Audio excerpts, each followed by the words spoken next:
Hey guys, tonight we're wandering into one of the weirdest corners of medieval life. The strange things people actually did for fun.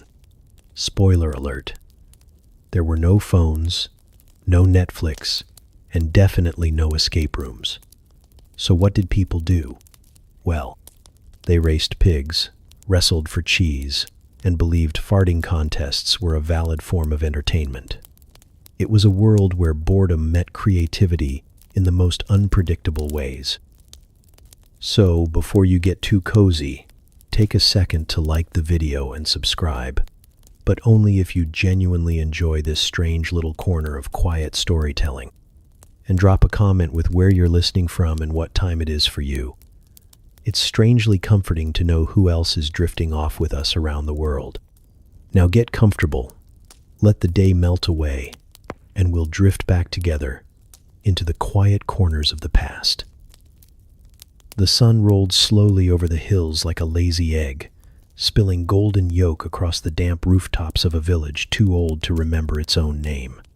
Smoke curled from crooked chimneys, not in any real hurry, and the mud in the street squelched with the sort of noise that made you question your life choices if your bare foot landed in it. And somewhere in the distance, the rooster didn't crow. He was awake. He just didn't feel like it. Perhaps he had laryngitis, or an existential crisis. Or maybe, after watching the same people trip over the same bucket every morning for the past 3 years, he decided to boycott the whole charade. Whatever the reason, the silence was noticeable, which made the sound of the baker's boy falling off the stool all the more dramatic. A loud thud, followed by a string of words he'd absolutely deny saying in front of his mother, echoed through the bakery as he rubbed the side of his head and blamed the oven for existing. The bakery itself was still warm from yesterday's coals, and the air inside smelled like sleep and flour and someone's forgotten sock. A lump of dough sat stubbornly on the counter, refusing to rise out of pure spite, and the baker, an old man with arms like tree trunks and a temper like a thundercloud, snored loudly behind the sacks of rye. Outside, the village stretched awake one joint at a time. A dog scratched its ear against the side of a cart. A pig sneezed. A cow named Gertrude, still half asleep, wandered into someone's laundry. No one noticed. Or if they did, they decided it wasn't their business. 2 elderly women sat on a bench near the well, wrapped in shawls and opinions. One of them had already commented that the sun was too bright and probably a bad omen. The other was convinced the missing rooster crow meant someone had died, or would die, or had just forgotten to wind the sun properly. She wasn't clear on the theology, but she was certain it involved goats.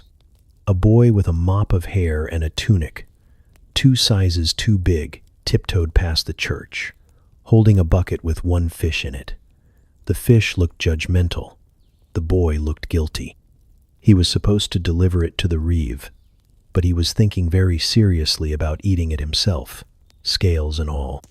He passed the tavern just as a bleary-eyed man stumbled out, 1 boot missing, a chicken under his arm, and a daisy tucked behind 1 ear. The chicken looked concerned. Meanwhile, the rooster, whose name no one remembered because no one had bothered to name him, stretched 1 wing, fluffed his feathers, and stared down at the village from the thatch roof of the blacksmith's shed. He watched the baker's boy burn his finger. He watched a child fall into a puddle and not get up because he was pretty sure if he stayed there long enough someone might bring him a plum. The blacksmith's forge hissed to life. The hammering would start soon, and with it the daily symphony of irritation. But not yet. For now, the village was in that in-between moment. Too late to be night, too early to be properly awake. The liminal space of yawns and scratched heads and forgotten chores. The cows were confused. The chickens were muttering among themselves. A goat chewed a boot and made eye contact with someone's grandmother. She didn't blink. Then came the cart. The wheels squeaked in protest.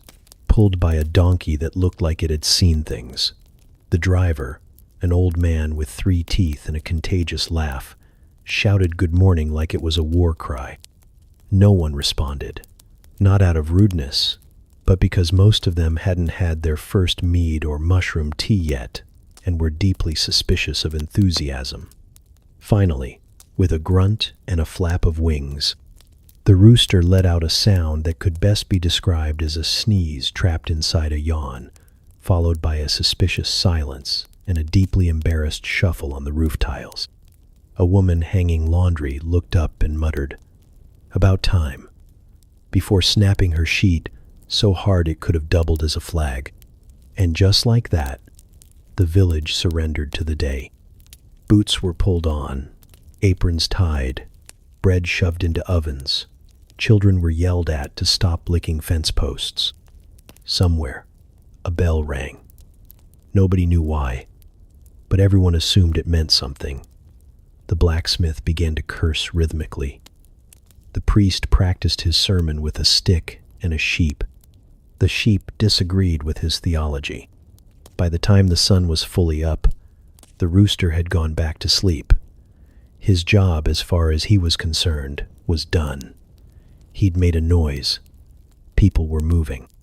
The world, however broken and ridiculous, was turning again. And if no one had quite noticed the exact moment the day began, that was fine. It wasn't the sort of place where things started cleanly. Here, mornings didn't arrive. They shuffled in, lost a boot in the mud, and hoped no one asked too many questions. The first true scent of morning wasn't the bread. It wasn't even the fire.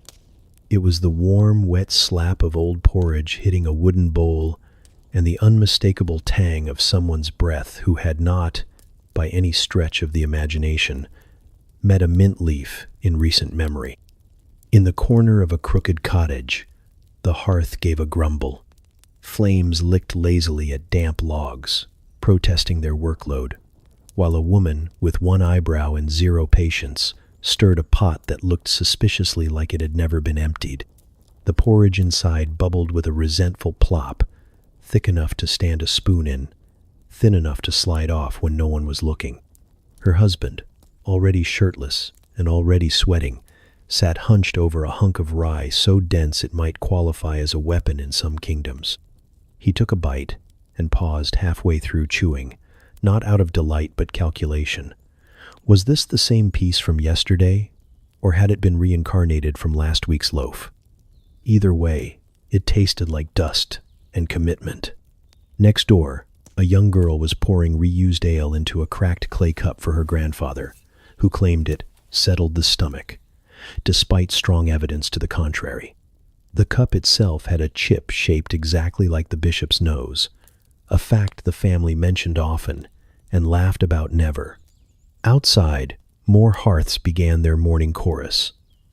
Wood snapped. Metal clanged. Somewhere, someone screamed, "Not again!" And a chicken was launched gently out of a window. The rituals had begun. Hygiene in the village was more of a suggestion, a whisper, an idea one might consider if time allowed, and it usually didn't. A man stood shirtless by a water barrel, splashing his face with such ferocity you'd think he was trying to erase it.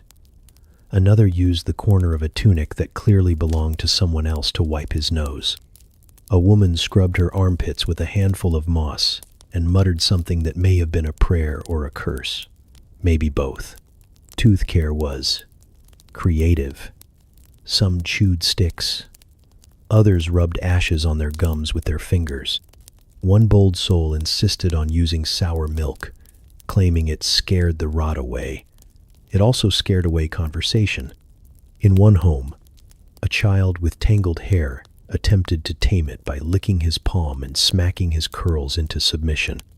His mother watched and said nothing, mostly because she was too busy trying to remove a slug from her shoe without waking the baby balanced on her back. The bread ovens, at least, were a source of pride. That is, if your definition of pride included guessing whether today's crust would crack your teeth clean or just chip them slightly. The dough was often mixed with whatever was available. Oats, barley, the last handful of seeds someone forgot to plant. On a lucky day, there might be a walnut. On an unlucky day, a pebble. At the edge of the village, a man known only as Cricket was lighting his stove with a smirk. He claimed his bread rose better when he sang to it. The bread disagreed, but the singing continued. His neighbors didn't complain. They just made sure to be very loud about eating anyone else's loaf. Sacred rituals dotted the morning like breadcrumbs no one wanted to follow. A few families knelt by their doors, murmuring blessings with half-closed eyes and fully empty stomachs. The priest's bell rang once, though no one was sure why, as he was still asleep in the chapel with a candle melted into his hair. One woman tied garlic to her baby's ankle to ward off demons. Another spat over her left shoulder after feeding the dog, just in case. A boy rubbed mud on his forehead for strength, then promptly tripped over a bucket and blamed the mud for not working fast enough. There was something both chaotic and deeply comforting about these rhythms. Everyone had a part to play, even if their part involved burning the stew, cursing the cat, or waking up with half a beat in their bed. No one knew how these habits started. They simply were. Passed down, picked up, misunderstood, misused, and stubbornly repeated. By the time the sun climbed higher, the air was thick with smoke, salt, and hope that someone, somewhere, had a clean spoon. The porridge had begun to solidify into something resembling glue. The reused ale was already room temperature, which was not a compliment. And the bread? The bread was cooling on crooked shelves, daring anyone to complain. Morning had arrived fully now, not because the rooster said so, and not because the clock struck anything. There were no clocks, and the rooster was still offended. No, the day began when breath turned to chatter, and smoke rose from hearths, and people, despite everything, got on with the business of surviving. One crust, one cough, and one sacredly strange ritual at a time. They gathered like clockwork. Not the loud kind of gathering with shouting and barrels and broken fiddles. No, this was quieter, sharper, more dangerous. A semicircle of old women planted themselves near the well, just after sunrise, armed with shawls, strong tea, and sharper tongues than most swords in the village. Their backs were hunched, but their hearing, impeccable. Their knees ached, but their memories, flawless, especially when it came to other people's worst moments. The well itself had been there longer than any of them. It sagged slightly to the left and creaked when the wind changed, like it, too, was trying to chime in on the gossip. A wooden bucket swung lazily on its frayed rope, listening in as if it had ears. Bertha was always first. A widow since the flood of 21. Not the big one, the smaller one that only knocked over the pig shed. She arrived with her oat cakes tucked in a cloth napkin and her lips already pursed. Her gossip didn't warm up. It came out hot, fast, and slightly burned. "Did you see the baker's wife?" she asked no one in particular. Wearing yellow. At her age. Bold. Martha, who was once a midwife and now just a professional skeptic, sniffed. Bold or desperate? "I heard," said Agnes, the smallest and perhaps most dangerous of the trio, "that she's sweet on the cooper, always asking for barrels she don't need." The well creaked in agreement. Or maybe it just shifted. Either way, the mood thickened like stew left too long over fire. "Barrels she don't need," Bertha repeated, tearing off a corner of her oat cake with more force than necessary. That's what got her sister in trouble too, always needing things she didn't need. They all nodded. The kind of nod that carries the weight of at least 4 decades of silently judging people who walked too fast, smiled too wide, or enjoyed anything too enthusiastically. A 4th woman joined, limping slightly and dragging a stool she claimed belonged to her late husband but clearly hadn't. unless he'd been child-sized.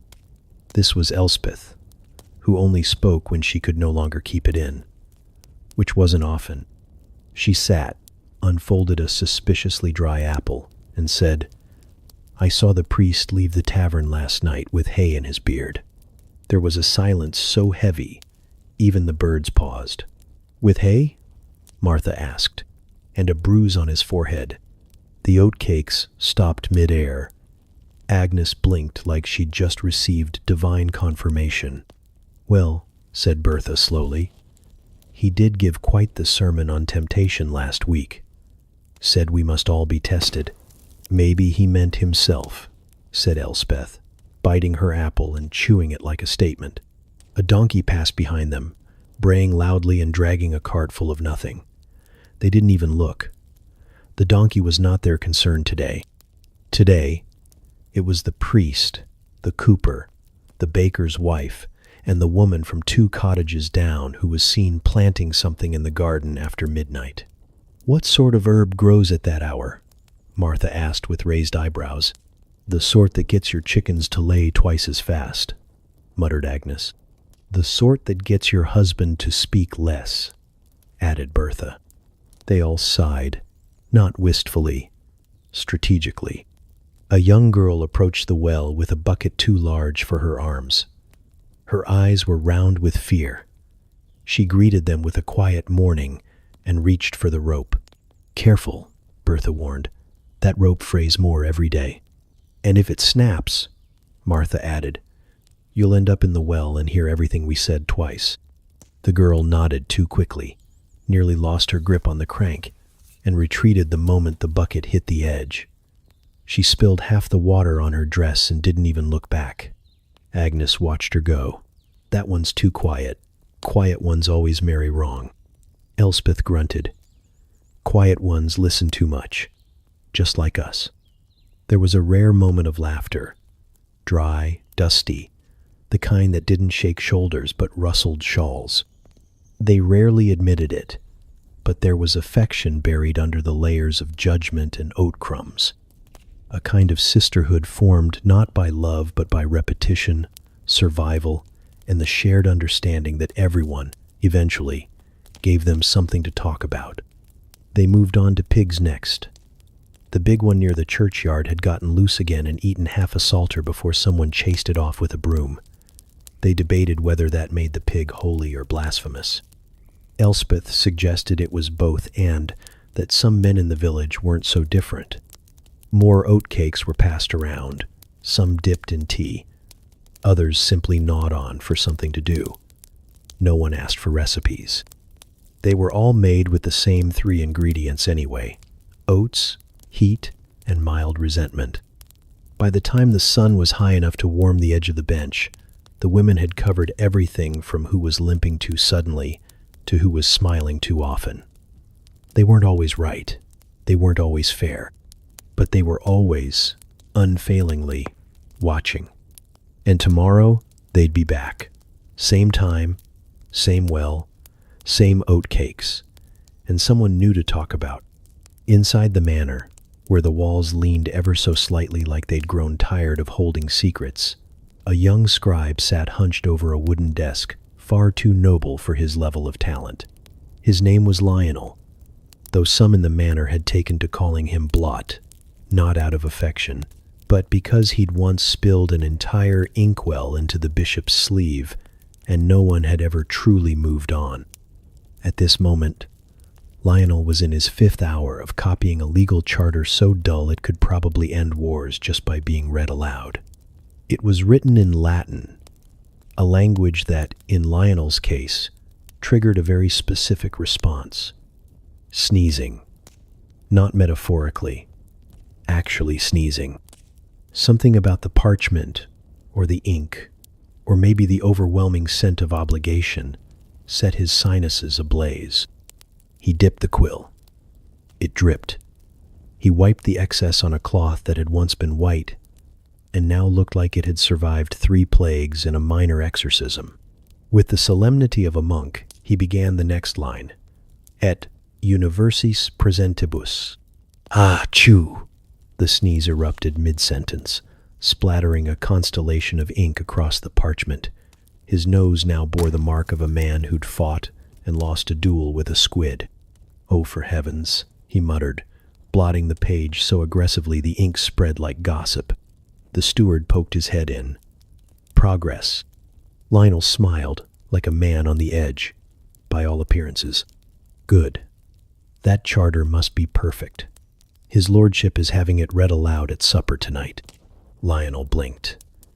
"Read aloud to people?" "To the bishop, the magistrate, and 3 nobles who understand less Latin than you." He disappeared before Lionel could object. That was the thing. No one would understand it. Not the bishop, who mostly nodded at things and blessed whatever was closest.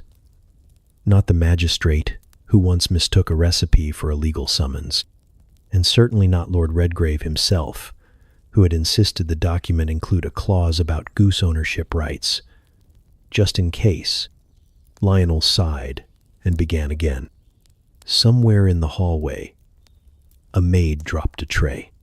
The crash startled him into flicking his quill like a wand, launching a stripe of ink across the floor and onto a cat that had been napping far too peacefully under his stool. The cat woke up with a howl, launched itself onto the desk, and streaked across the page, leaving paw prints like small declarations of war. Lionel froze. The cat froze. Both considered the consequences. "I didn't see anything," he whispered to it. The cat blinked, unimpressed, and left the room with the air of someone who had just ended a relationship. He stared at the ruined page, then at the previous 4, all of them smudged, blotted, or mysteriously sticky. One had a dead fly pressed between 2 lines like punctuation. Another had a faint circle where he'd once set his tea without thinking. It wasn't that Lionel was bad at his job. He was just employed in a job that did not care for him. He liked poetry. He liked stories. He once tried to sneak a haiku into a land deed just to see if anyone would notice. They hadn't. But now, every time the town crier announced that parcel's boundaries, he accidentally recited a meditation on wind and wheat. Still, this charter had to be serious. Apparently, it concerned land use, taxation, and some clause about cows that sounded vaguely threatening. So Lionel tried again. He sat straighter. He wiped the ink from his nose. He dipped carefully. He breathed through his mouth, as if that might stop the sneezes. And he wrote, "E universis presentibus." "Bless you," came a voice from the hallway, preemptively.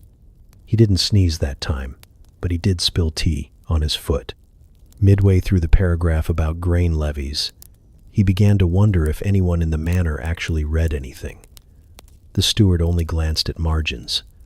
The lord looked for his name and any mention of ducks.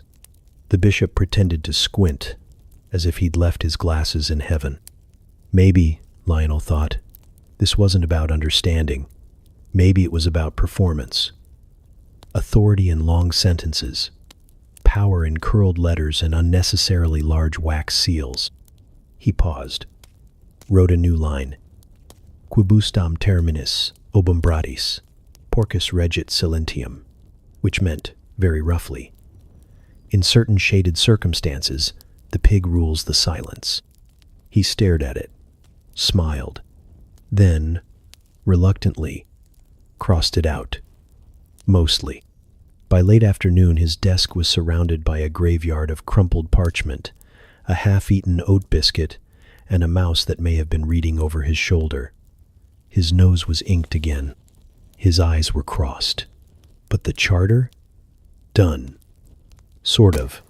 Lionel wiped his hands on his tunic, stood, and immediately knocked over the inkwell one final time. He considered screaming. Instead, he whispered, "I shall blame the cat." Then he rolled up the parchment, tied it with twine, and left the room with the gait of a man who had lost a battle but would survive the war. The charter would be read that night, mispronounced, misunderstood, forgotten by morning. But somewhere, deep in its clauses, A smudge shaped like a paw print would remain, proof that at least two beings had cared enough to ruin it completely.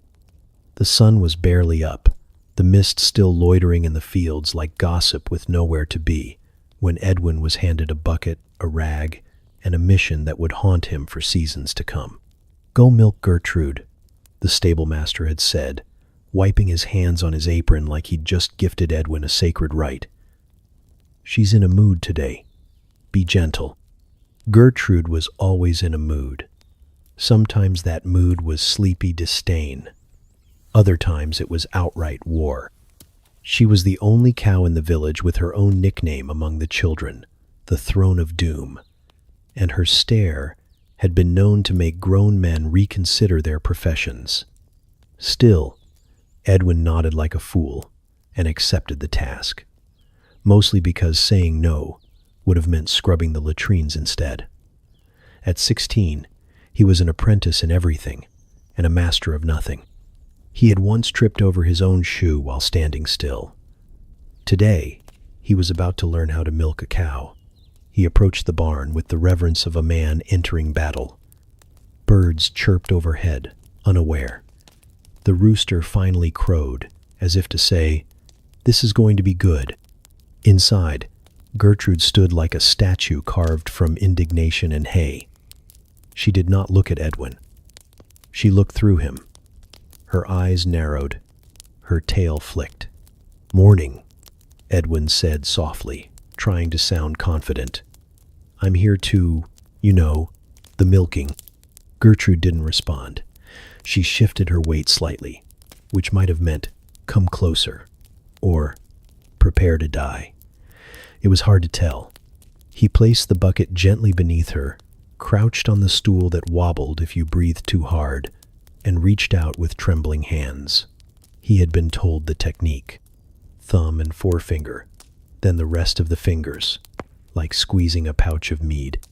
But the udders felt like warm, twitchy balloons, and just touching them made him flinch. "Sorry," he whispered to Gertrude. Gertrude sneezed, directly onto his face. Edwin wiped his eyes and tried again. He gave one slow, cautious tug. Nothing. Another. Still nothing. He looked up, and Gertrude was chewing slowly, staring at him with a smirk that shouldn't have been possible on a bovine. "Please?" he asked. Somewhere in the distance, thunder rumbled. Or maybe it was the baker's cart. Either way, it felt ominous. He adjusted the bucket, tried a firmer grip, tugged once more. A single, pathetic squirt of milk hit the side of the pail, with a sound that mocked him. "Progress," he whispered. And then Gertrude moved.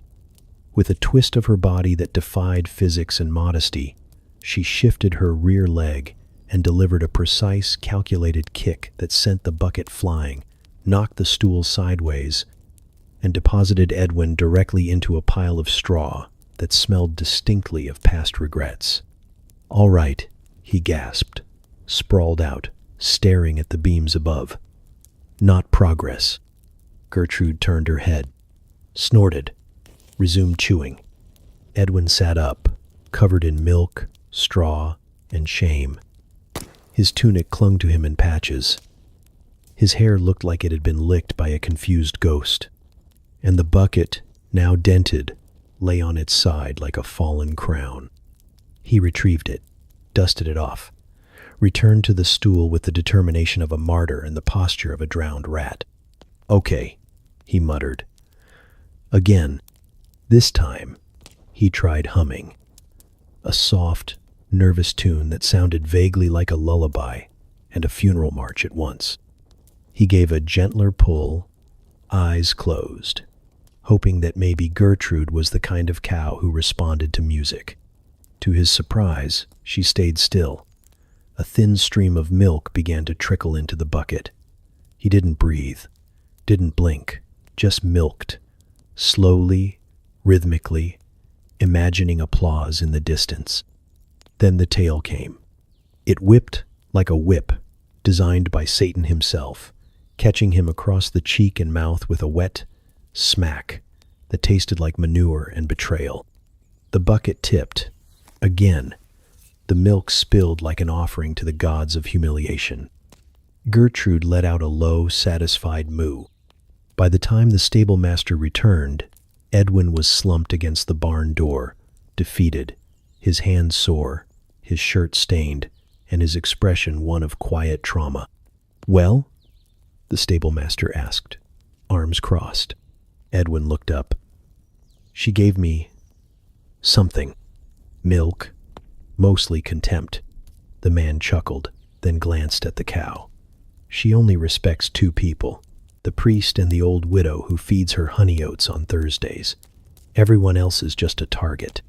Gertrude snorted in agreement. Edwin stood, handed over the dented bucket, and wiped his hands on what was left of his dignity.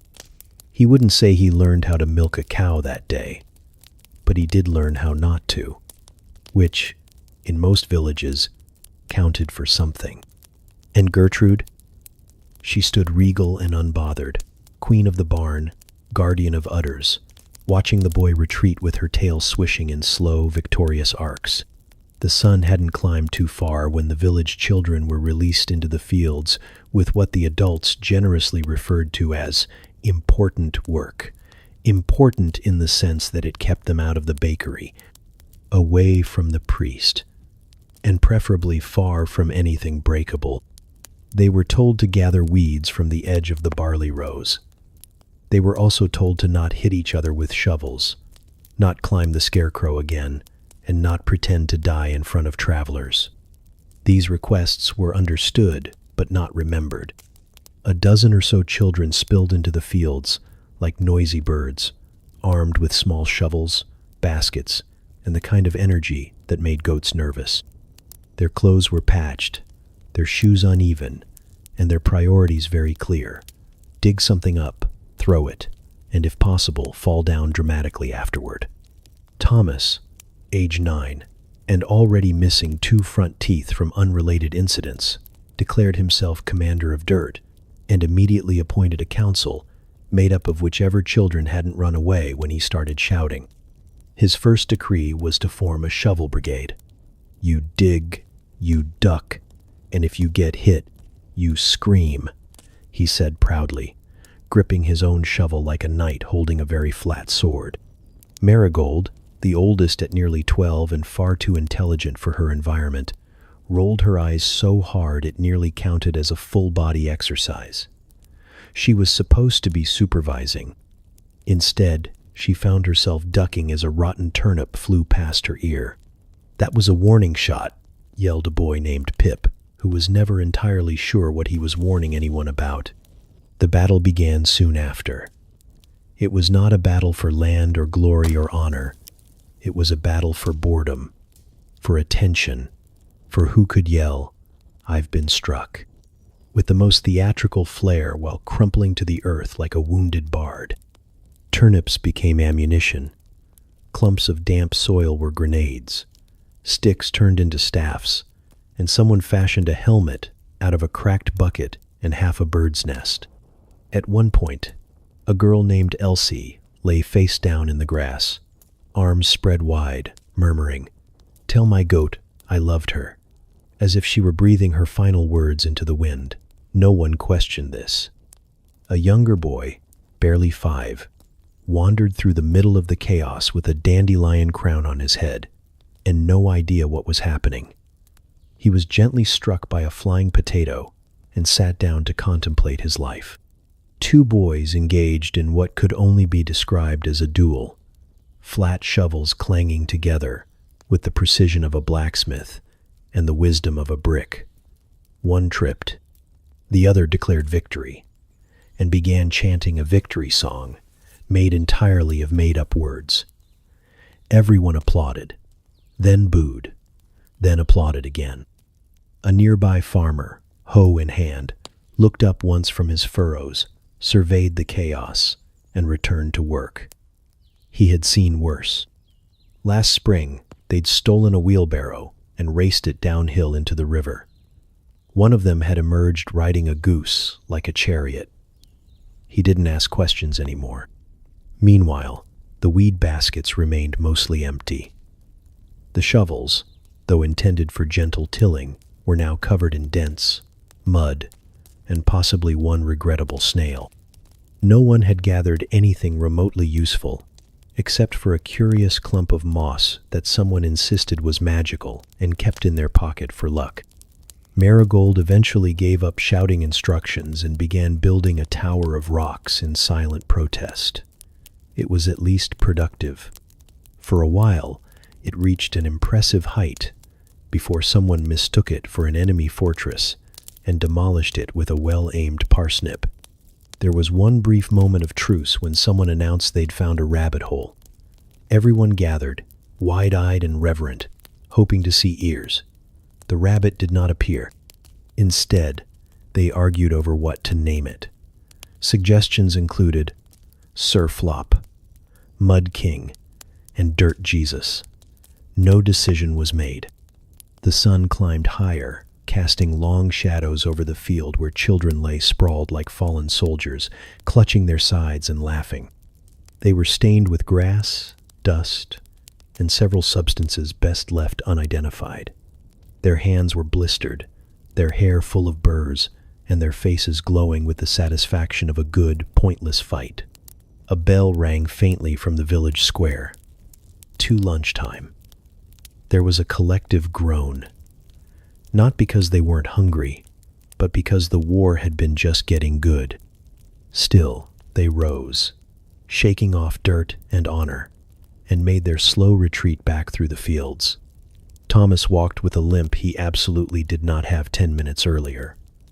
Marigold carried a single weed in her basket, symbolic more than useful. Pip clutched a lump of turnip like a trophy. Gertrude the cow watched them pass with deep, bovine judgment. Back in the fields, the overturned soil bore the marks of a morning well wasted. Small footprints, broken roots, the scattered remains of vegetables pressed into service as weapons. The weeds still stood tall, but so did the stories. Midday in the village didn't arrive with a bell or a whistle, or even much certainty. It arrived in stomachs, grumbling ones, growling ones, small ones that echoed like a cave when poked. It arrived in the way a man wiped sweat from his brow and looked toward the sun, hoping it was late enough to justify chewing something, anything, even if it had bark in it. Lunch, as a concept, was more of a hope than a plan. Some families prepared for it like a ritual. Others stumbled into it like a trap. And many, especially the children, simply accepted that it would be whatever you could catch, steal, find, or chew fast enough that no one could question it. In the bakery, what little bread remained from the morning was crusted, hard, and slightly warm, if you held it under your armpit long enough. The baker's apprentice gnawed on a slice while pretending to sweep. It tasted like flour, smoke, and apology. Out in the pasture, 3 boys argued over the last scoop of stew in a wooden bowl. The stew was gray, suspiciously gray. No one could recall what had gone into it, but one swore it had been turnip, another insisted beetroot, and the third just muttered, "bones," and refused to elaborate. They decided the only fair way to settle it was a race to the nearest tree and back. The winner choked it down while the others watched in a mix of envy and concern. By the well, an old woman unwrapped a cloth and revealed a hunk of cheese so aged it had developed a personality. It smelled like foot and defiance. She cut it with a knife that had seen better centuries, popped a piece in her mouth and declared it tangy, which was generous. A dog sat nearby, hopeful. She offered it a crumb. The dog sniffed it, then left. A little girl with dirt on her chin and daisies in her hair tugged a radish from someone else's garden. She looked both ways, then bit it in half. It was peppery, sharp, and deliciously forbidden. She wiped her mouth with her sleeve, stashed the other half in her pocket for later, and skipped away like a criminal with no regrets. The tavern naturally had food, if you could pay, which most couldn't. But the tavern keeper's son had a soft spot for sob stories and wide eyes. He slipped 2 boiled eggs and a piece of stale pie to a passing widow who claimed she hadn't eaten since Tuesday. It was Thursday. She winked as she walked away. Some meals were more creative. A boy named Lyle carried a squirrel he claimed he found already like that. His plan to roast it was interrupted by his mother, who confiscated it and buried it under the herb patch, muttering something about curses.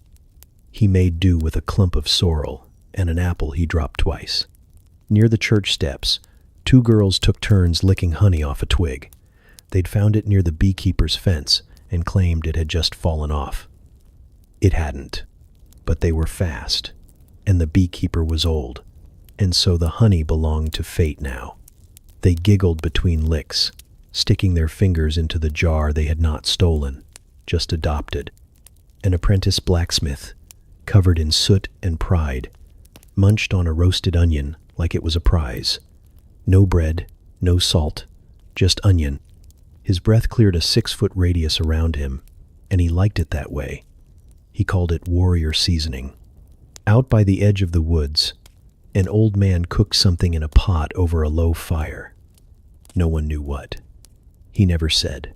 Sometimes he whistled while stirring. Sometimes he just stared into the pot like it was whispering secrets. Once, someone peeked in and saw a bird foot and what might have been a pear. No one asked twice. Not all meals were found on the ground, or stolen, or questionable. In one cottage, a mother handed out slices of oatcake and boiled carrots, calling each child by name like they were noble guests. The food wasn't much, but the children beamed like royalty. One boy even bowed before biting his carrot. She curtsied in return. By mid-meal, the air was filled with the sounds of chewing, slurping, spitting, and one faint argument over who had licked which cheese first. It was not elegant, it was not clean, but it was lunch. A man on the road stopped for a handful of roasted barley from a pouch on his belt. It tasted like burnt earth, but he didn't complain. Another traveler gnawed on a heel of bread he'd been saving since the last village. He offered a bite to his mule, who declined. The children who had nothing played a game with a walnut shell and 2 pebbles, pretending it was a feast.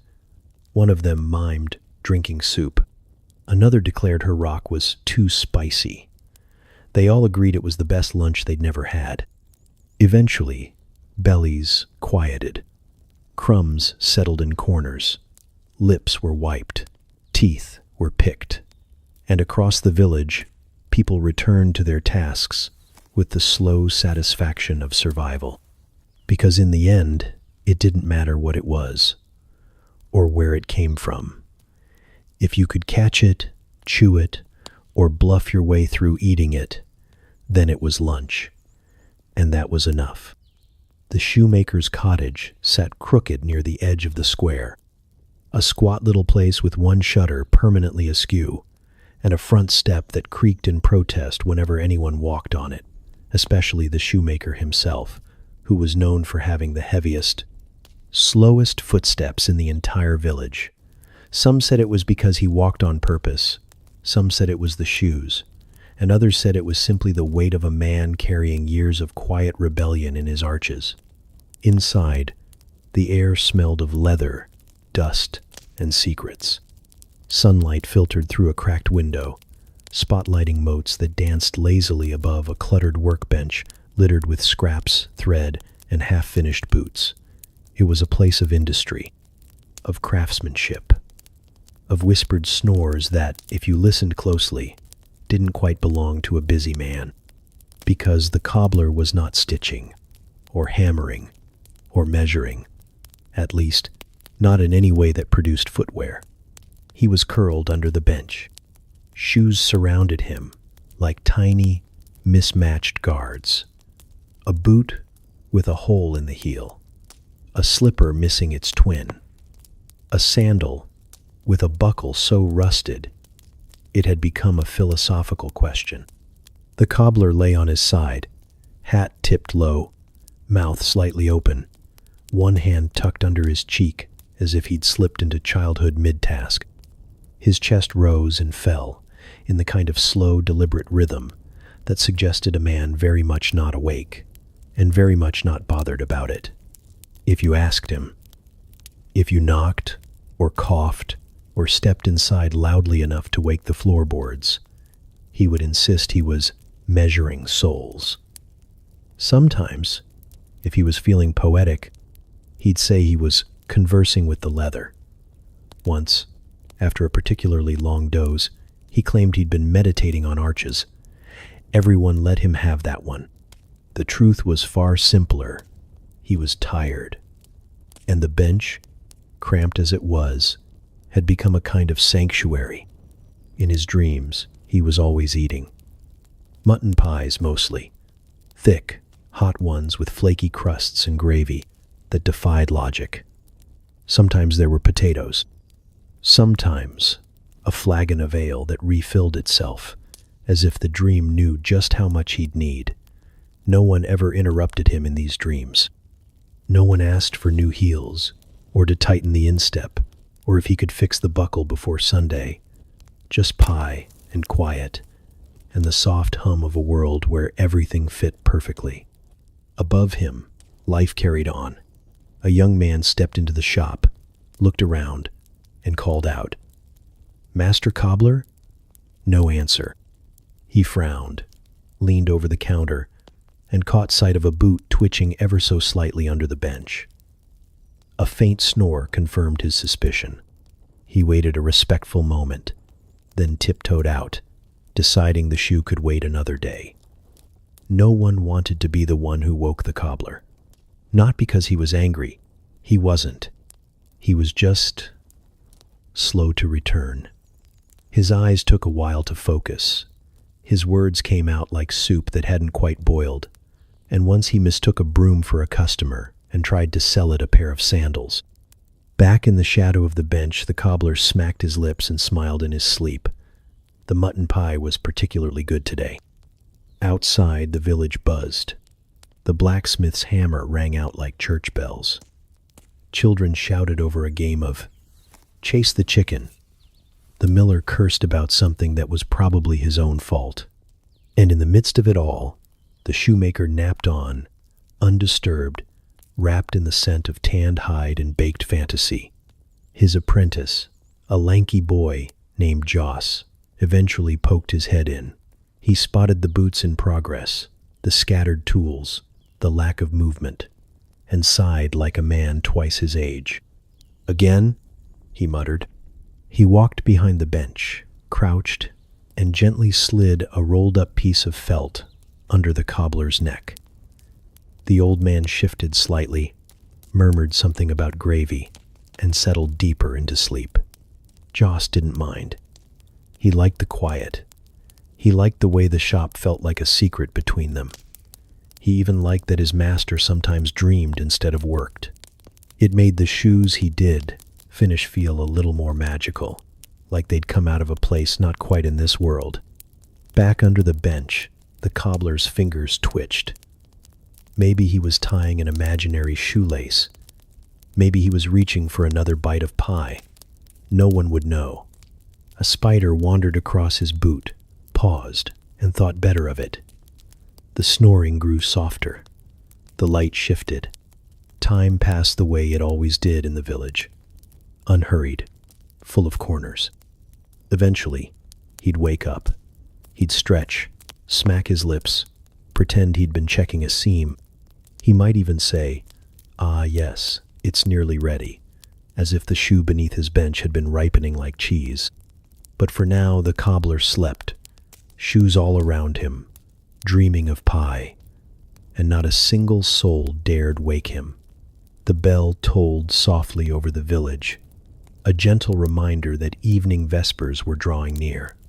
Chickens squawked in distant corners, dogs barked like they were defending the faith itself, and the air began to settle with that odd, glowing hush that made every shadow look just a little longer than it should. In the chapel, Father Aldrich stood still as a statue, which would have been noble had it not been for the sheer panic creeping across his face. He had, at that moment, forgotten everything. Not his name. He remembered that. And not his purpose. He was fairly certain he was still a priest. But the sermon, the scroll, the passage from Luke that he'd been muttering all morning while feeding the geese, gone. Completely, absolutely, gloriously vanished from his mind like smoke through a sieve. He glanced around the sacristy, which resembled less a holy preparation room and more the inside of a cupboard that had given up. Robes were slung over chairs. Candles leaned like drunks against the walls. A chalice rested upside down on a stack of hymnals that had been propping up a crooked stool for 3 months. Somewhere, a mouse scurried with the kind of confidence only divine proximity could afford. "All right," Father Aldrich muttered to himself, lifting papers, lifting books, lifting a crust of bread that had somehow turned into a theological hazard. "Where did I had it this morning." He checked under the table, behind the altar, in the cabinet where he once accidentally locked a vestment for Lent and didn't remember until Pentecost. The scripture was not there. Then he noticed something else. Something colder. He looked down. No shoes. His feet, pale and slightly alarmed by the stone floor, blinked back at him as if to say, "Good sir, why are we naked in God's house?" "Oh, not again," Aldrich whispered, shuffling toward the far corner where he kept what he called emergency shoes, a mismatched pair once worn by a monk with one leg slightly longer than the other. He slid them on with the resignation of a man who knew both fashion and symmetry were sacrifices made long ago, in service to a higher calling. Outside, the village was already gathering. The baker's wife stood chatting with the apothecary, likely about yeast or sin. A handful of children were throwing pebbles at the chapel door in what they claimed was a game and not low-grade heresy. And somewhere near the steps, old man Trigg had fallen asleep against a barrel and would probably stay there until someone tripped over him in the dark. Father Aldrich wiped his forehead. "Vespers," he muttered. "Evening vespers. That means light, hope, repentance, shoes." He blinked. No, he had shoes now. Wrong thread. He grabbed the nearest Bible, flipped through it like he was looking for a recipe, and landed on something vaguely familiar. Loaves, fishes. Yes, he'd make it about abundance. About trusting the process. About how, even when things seem lost, something greater finds its way. Perfect, he thought. Symbolic, relevant, vaguely edible. As he straightened his robe and tucked the candle wax stains into a fold no one would see, he muttered a short prayer, not to remember the sermon, but to survive it. His memory had never been strong. Once, he'd accidentally read a marriage blessing over a baptism. The baby didn't mind. The couple left confused but oddly hopeful. He stepped out of the sacristy and into the soft amber light of the chapel. The villagers turned, their faces sleepy and warm and expectant. He smiled at them, the way a man smiles when he's just remembered his fly is down and there's nothing to be done about it now. "Good evening," he said, voice echoing just slightly more than intended. "Tonight's reading is about trust." He held up the Bible like a shield. No one could see the page. He wasn't even sure it was right side up. "There are times," he began, "when we are sure we've prepared. We've done all we're meant to do. And yet, we find ourselves standing barefoot in the house of God." A pause, a breath, a knowing glance down at his mismatched shoes. A chuckle rolled through the room. He pressed on. "We forget things, small things. Where we left the bread, where we left our temper, where we left a scroll with our entire sermon for the evening. But God remembers, even when we don't." A murmur of approval. Someone in the back whispered, "That's true." and someone else shushed them with a loving elbow. Father Aldrich smiled, more genuine now. The panic had softened into rhythm, into improvisation. He found the parable tucked in the folds of memory after all. Not word for word, but heart for heart. And so we gather, he said, not to be perfect, but to be present.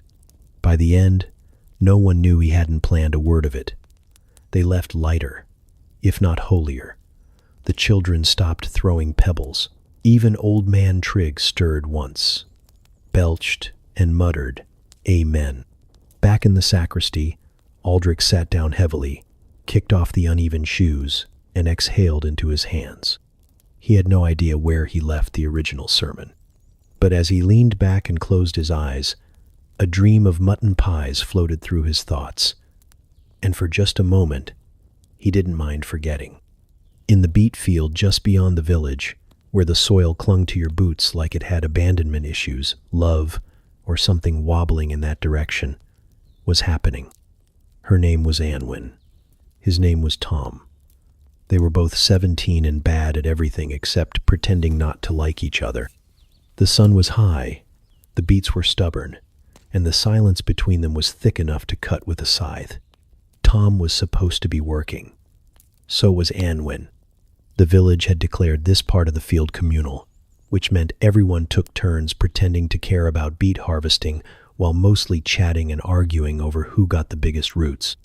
Today, Tom and Anwin had been paired together by the gods, or more likely by Marigold, who knew exactly what she was doing. They worked side by side, quietly, sort of. Tom cleared his throat. "Some of these beets are quite round today," he said. Anwin looked up, beet in hand, dirt on her nose. "Yes, very beet-like," he nodded. "This one looks like my uncle's head. Is that a compliment?" "No." She smiled anyway. A bird chirped in the distance, possibly laughing. Tom wiped his hands on his tunic, which only made them more stained. He tried again. "I saved you a good one," he said, holding up a beet with a lopsided grin carved faintly into its skin. "Looks like it's smiling." Anwin took it, held it, gave it a serious look. "It does, but in a slightly evil way. Like your sister." Anwin gasped. "Take that back." "I won't." She tossed a clump of soil at his boot. He dramatically fell backward into the soft earth, arms spread like he'd been struck by a lightning beat. She laughed, too loudly. He stayed down a little longer than necessary. "I was only joking," he said from the ground. "I know." A pause. "Do you think," he ventured carefully, "that if you were a beet, just hear me out, you'd be a very fancy one?" "Fancy?" "You know, regal. The kind they only serve on feast days." Anwin sat back on her heels. "And you'd be the one with the wormhole." "Charming." A cart rattled by on the nearby road. Neither of them noticed. She plucked a leaf from a nearby plant and twirled it. "My mother says I shouldn't talk to boys in the field. My mother says I shouldn't talk at all. And yet, here we are." "Do you talk to other boys?" he asked too quickly. Anwin raised an eyebrow. "Do you ask that of every girl who throws dirt at you?" "No, just the ones who catch my eye while elbow, deep in tubers." She flushed, not visibly, but in the way she blinked a little slower and looked away like she suddenly remembered how interesting dirt could be. "I don't talk to many boys," she said after a moment. "Most of them don't say anything worth hearing." Tom tried not to smile so big it scared the birds. "I once wrote a poem," he offered, "about turnips." Anwin lit up. "Recite it." "It's terrible. All the best ones are." He sat up, wiped his hands, and with all the dignity of a farmer knight, he cleared his throat. "O turnip stout and pale and round, thy leaves like hats upon the ground. Thy flesh is firm, thy spirit true. But still, I'd rather look at you." He looked at her. She blinked, then snorted. then laughed, until she had to hide her face in her apron. "You're an idiot," she said between giggles. "You liked it. I loved it. But if you ever say it out loud again, I'll bury you in beets." Romantic. They sat there for a moment, not touching, not moving, just a shared silence filled with beat breath and awkward potential. In the distance, a goat bleated. "I like goats," Tom said. Anwen tilted her head. "That was smooth. I'm warming up. My father would kill you. I'm very fast. He's got a crossbow. I'm not that fast." They grinned at each other, and it was the kind of grin that made the rest of the world slightly blurry for a few seconds. "Do you want to walk back together?" she asked softly now. "Even if I didn't, I'd say yes. I figured." She stood, brushing soil from her skirt. He scrambled to stand beside her, and for a moment they stood awkwardly, shoulder to shoulder, pretending the wind was more interesting than it was. She handed him the smiling bead. "For your poem collection." He took it like it was a relic. "I'll treasure it." They started walking, slowly, together, one step apart, then half. He reached for her hand, then pulled back. She noticed, didn't say anything, just let the silence stretch kindly between them. Behind them, the field was full of crooked rows and half-filled baskets, and the echoes of laughter that still hadn't entirely died down. Love, in the beet field, was clumsy. It was chaste. It was a disaster made of blushing cheeks and shared vegetables. But for Tom and Anwen, it was everything. At the edge of the monastery grounds, past the herb garden, and behind the crumbling stone wall, where no one bothered to weed, lived Brother Cuthbert. He had a cell of his own, technically, though he was rarely in it. He preferred the woods, or the pond, or crouched behind the chapel, whispering to slugs, depending on the day. Cuthbert was not like the other monks. For one, he collected owl feathers, not quills, not relics, feathers. Hundreds of them, sorted by length, hue, and what he called emotional aura. He kept them tucked into his robe sleeves like bookmarks for thoughts he hadn't finished thinking. Sometimes they'd fall out mid-conversation, and he'd chase them with the urgency of a man rescuing Holy Scripture. He also talked to trees, not metaphorically, not in the literary poetic way, literally, with pauses, with questions, with nods of serious understanding. He referred to the oak near the well as Father Elric, and often told the novices that the maple by the brook wept sap for sinners. "Some people hear angels," he once said. "I hear bark." And then there were the spoons. Brother Cuthbert carved spoons with a skill that could only be described as unsettling. No one had taught him. One day, he picked up a crooked twig, muttered something about hidden shape, and by sunset had produced a ladle so elegant the abbot refused to use it for fear of spiritual offense. Every spoon was different. Some had handles shaped like spirals, others like bird beaks. One had the faint face of a woman etched into its bowl, and no one could look at it too long without feeling like they owed her an apology. The kitchen had dozens, yet the cook insisted on using only one. The rest were for show, or possibly for defense, depending on her mood. No one really knew where Cuthbert had come from.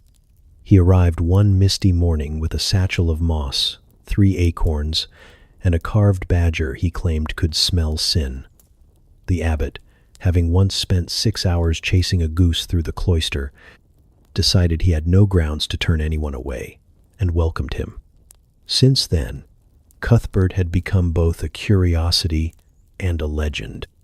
Novices whispered that he once healed a pigeon with just his breath. Others said he'd been struck by lightning twice and thanked the sky both times. A few insisted he kept a journal written entirely in bird footprints. When asked, he only smiled and said, "Some truths are feathered." The villagers regarded him with a blend of reverence and alarm. Children left him offerings of dandelions and buttons. Old women crossed themselves when he passed, but asked for talismans, just in case. Young men dared each other to ask him questions like, "What do you dream about?" and then fled when he actually answered. "Mostly echoes," he once said. Sometimes, jam. One day, the abbot tried to assign him a formal duty. Script copying. Cuthbert agreed, and promptly filled a parchment with drawings of frogs in various hats. When asked what gospel this was, he replied, "Mark, probably, if he'd had more frogs." They moved him to gardening. He planted in spirals. The cabbage sprouted in a circle that seemed to repel snails. The lettuce grew in the shape of a fish, accidentally honoring an obscure saint. No one argued. The produce was excellent. And yet, for all his oddness, Cuthbert was beloved. He never missed morning prayers, even if he arrived wearing a crown of thistles or dripping wet from some silent encounter with the stream. He listened better than anyone. When Brother Alwyn's mother died, Cuthbert sat with him all night, saying nothing, just whittling a spoon shaped like a weeping willow. He once scared off a bandit with a long stare and a handful of dried mushrooms. The bandit returned a week later to return a borrowed staff and ask if Cuthbert could bless his goat. The spoon carver did, solemnly, with 3 owl feathers and a chant that may or may not have been improvised. The goat was never the same, in a good way. At meals he rarely spoke, but when he did, it was always something no one expected. "The moon is a borrowed tooth," he said once, mid-pottage. No one asked what he meant. They just nodded. It felt true. Sometimes, in the dead of night, he could be seen dancing barefoot behind the chapel. Slowly, gracefully, arms outstretched like he was listening to a hymn only the dirt could sing. No one stopped him. In fact, a few of the younger monks started joining him, though clumsily, and always in silence. Was he mad? Maybe. Was he wise? Possibly more than any of them. But most agreed he was something else entirely. A question the monastery had been lucky enough to receive without needing an answer. So he whittled. He wandered. He whispered to the trees. And the trees, if you listened closely, if you really listened, sometimes whispered back. Down by the river, where the reeds swayed like nosy old men and the water moved slow enough to hear secrets, the women gathered with baskets of laundry and mouths already half open. The sun was still stretching its arms above the hills, but the gossip had already begun. Laundry day was never really about laundry. It was about the rhythm of scrubbing and speaking, about pounding stains out of tunics while casually destroying reputations. The soap was made of ash and lard, rough as sand and just as unforgiving. Clothes got clean, sure, but what really sparkled was the conversation. The older women arrived first, wrinkled hands, sharp eyes, tongues oiled and ready. They laid out their linens like battle plans, rolled up their sleeves, and set to work with the precision of executioners. Each slap of a wet garment against the stone was punctuation. "Did you hear what Maud's boy did with that hedge girl?" one of them asked, tossing a shirt down with flair. "No," said another, lathering a sock that had seen things, "but I hope you're about to tell me." And so the tale began. Half true, half invented, all delicious. Younger women trickled in next, laughing, yawning, clutching damp bundles. They greeted their elders with respectful nods and took their places along the shore, feigning modesty. But their ears were wide open, their hands scrubbing absent-mindedly, their minds already stitching together what they'd heard last week with what they'd overhear today. Somewhere down the line, a girl named Brenna dropped a tunic into the river by accident. She shrieked and ran after it, splashing wildly, only to be met with cheers and applause from the rest. When she returned, dripping and defeated, an older woman handed her a cloth and said, "That tunic floated better than your chances with the butcher's son." Laughter. It wasn't all cruelty. There was warmth in the teasing, a kind of rough affection wrapped in sarcasm. They picked at each other like birds, but if anyone else tried it, they'd defend each other with fists and soap bars. Midway down the bank, two sisters, Ida and Ro, worked side by side, elbowing each other as they scrubbed. Ida was quiet, which made her a favorite target. "So," Ro said, eyes forward, voice casual, "you and Willem the miller's apprentice were walking awful close last market day." Ida didn't respond, just wrung out a tunic with more force than was strictly necessary. "You were smiling." He said something funny. He's never said anything funny in his life. A pause. Then Ida, voice just above a whisper, replied, "He said he likes my laugh." Ro blinked. Oh, there it was. An accidental confession, not meant to be shared, already too late. Ro grinned like a cat. "That's going to cost you 3 weeks of firewood chores if you want me to keep that quiet." 2. Done. At the far end, near a cluster of trees, a woman named Elfrida hummed while beating a tunic that clearly belonged to her husband. With every slap, her hum grew louder. No one asked questions. Eventually, the confessions started slipping out like they always did, half laughing, half daring. That's the thing about repetitive work. It loosens the tongue. The arms move on instinct, and the mouth forgets to be careful. "I never liked the midwife," someone said, scrubbing hard.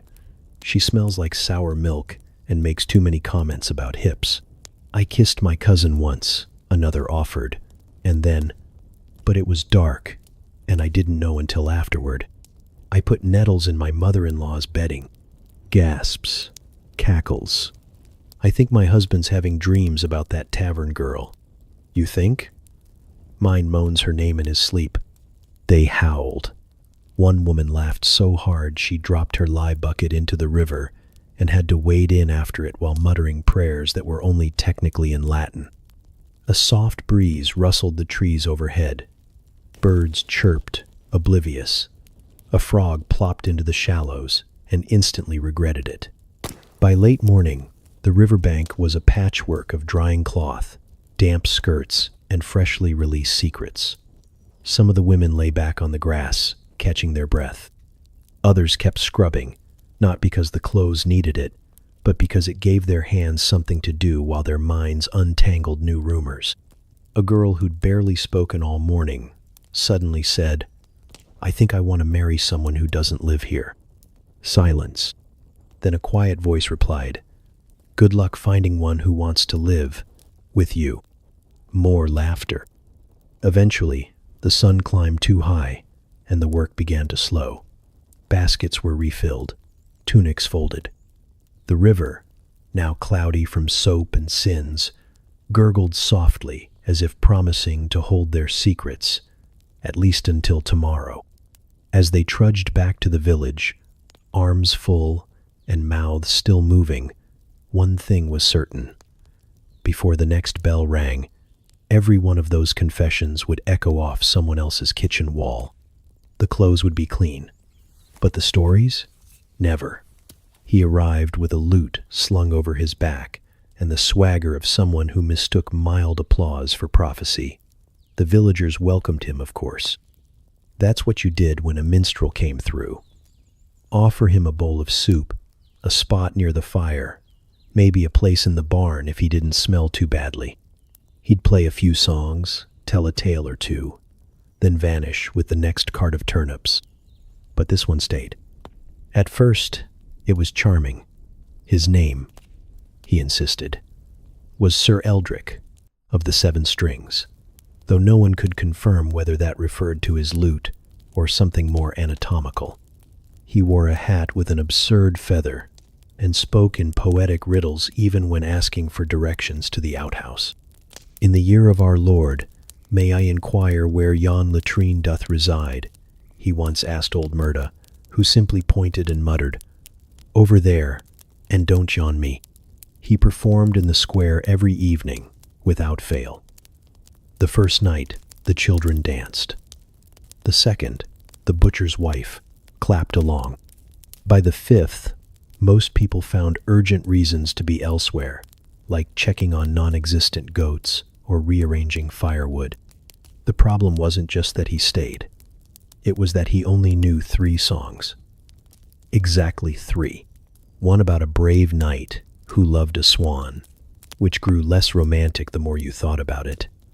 One about a miller's daughter and some deeply questionable metaphors, and one called "The Wind Doth Moan for Thee," which involved a lot of moaning.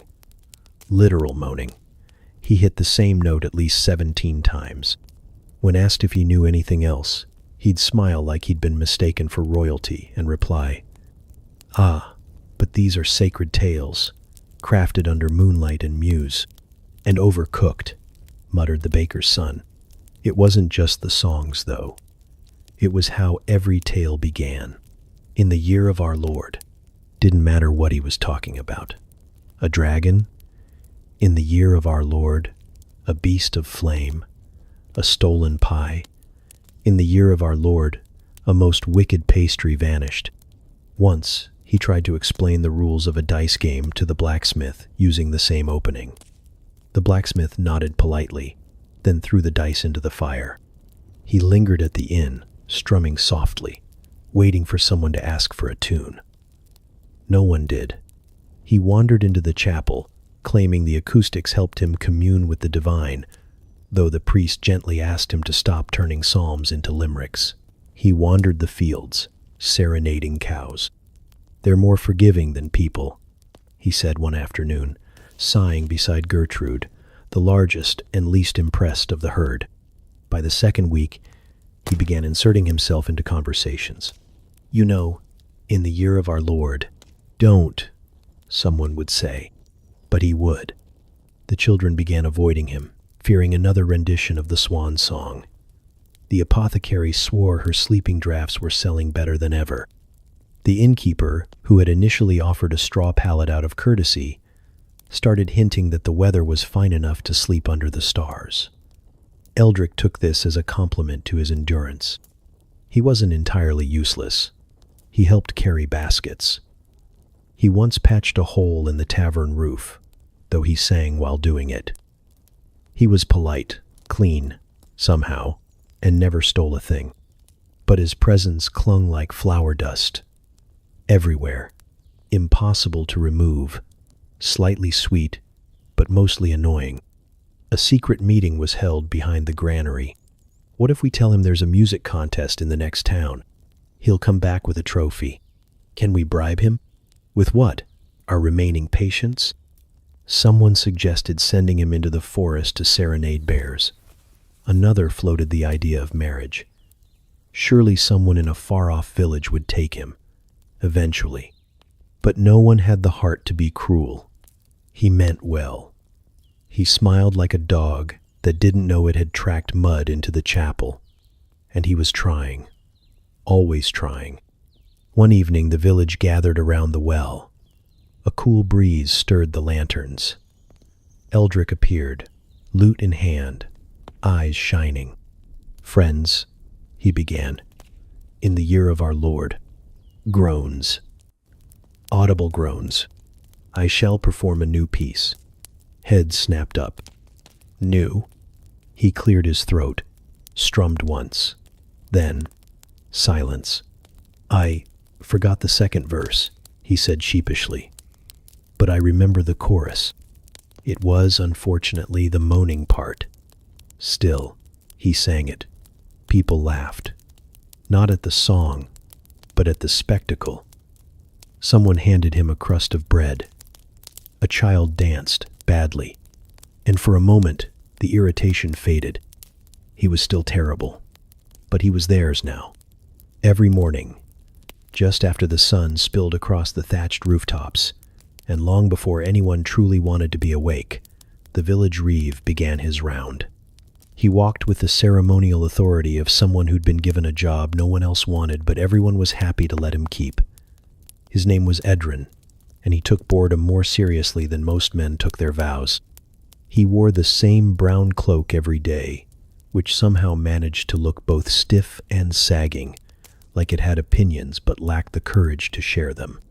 A small wooden badge hung around his neck to prove his office, though most villagers assumed it was a token from a failed romance. He walked slowly, as if each step had been pre-approved by a committee. And in a way, it had. The job of Reeve, after all, was mostly about appearances. He began at the east fence, where the slats had been half missing since Candlemas. He squinted at the damage, rubbed his chin thoughtfully, and moved on without comment. That was the ritual. Check the fences. Don't fix the fences. Pretend you're making a list of the fences. "Morning, Reeve," called a voice from the cow pen. Edrin nodded. "A fair morning to you, Hilda. Fences down again." "Yes," he said, with the gravity of a man reporting on war. "I've noticed." He did not stop. If he stopped, someone might ask him to do something. So he walked. Past the broken fence, past the one held together with a belt, past the one that had been replaced entirely with bundles of dried reeds and wishful thinking. The next stop was the grain store. He checked the lock, which wasn't locked. He checked the hinges, which were mostly rust and prayer. He tapped the wood twice, his version of an inspection, and moved on.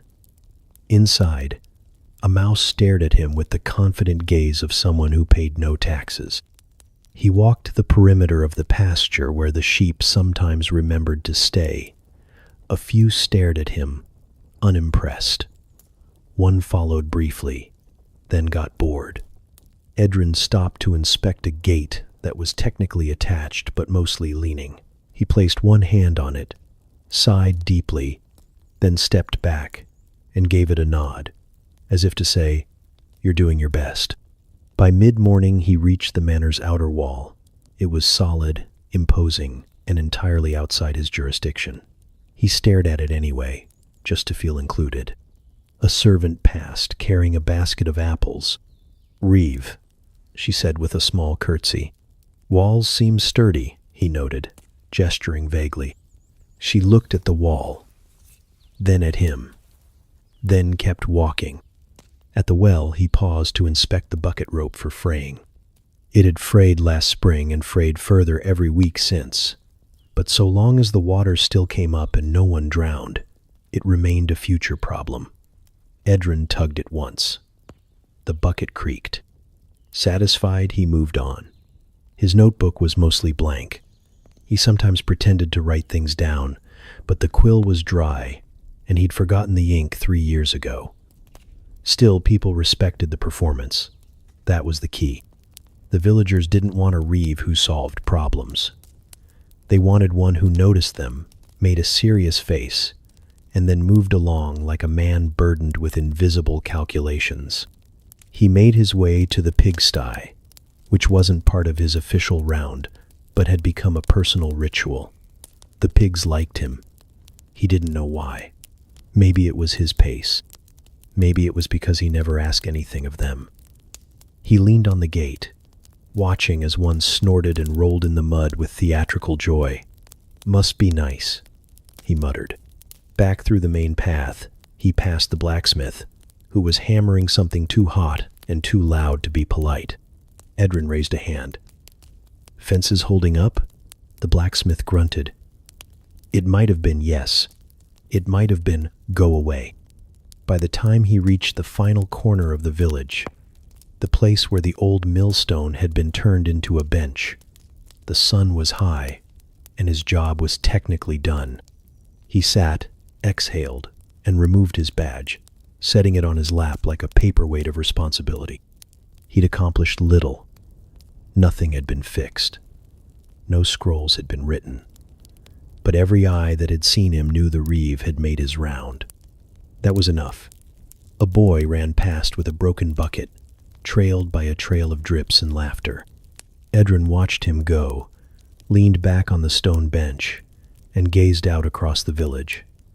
It was all still standing. Mostly. The fences could wait. The mice weren't unionized. and if the sky didn't fall before supper, he'd call it another successful day. Boredom, nobly endured. That was the real job. It began, as most disasters masquerading as joy do, with a bell. A single, sharp clang rang out from the center of the village square just after dawn. No one was scheduled to ring it. It wasn't a feast day. No saint was being honored. The crops hadn't done anything worth celebrating. And yet, the bell tolled, echoing through morning mist, like a question no one wanted to answer. Then came the shouting. "Festival day," someone cried. No one could say who. The words leapt from mouth to mouth like sparks in a dry barn. By the time the sun cleared the trees, it was already being repeated as fact. It's festival day. Of course it is. Long live the festival. What are we celebrating? Doesn't matter. Pie's involved. And that was enough. The baker, still in his nightshirt, stumbled outside to find 3 women banging on his shutters. "We need 20 pies, they declared. "I haven't made dough," he replied. "Then make some," they said, "or the festival gods will be angry." He blinked. "We have festival gods? Today we do." The blacksmith's apprentice began tying ribbons to a fence post. The fence post collapsed. He tied them to a goat instead. The goat, named Oswald, and already known for questionable decision-making, took this as a sign of political ascension and began headbutting barrels with imperial pride. By mid-morning, the square was unrecognizable. Someone had dragged out a fiddle. Someone else, who had never played the flute before but claimed a strong family resemblance to those who had tempted to join in. The result was music, if music could be defined broadly enough to include wailing cats and stepped-on ducks. The butcher declared he'd host a competition. Guess what's in this pie? Entry was free. Regret was not.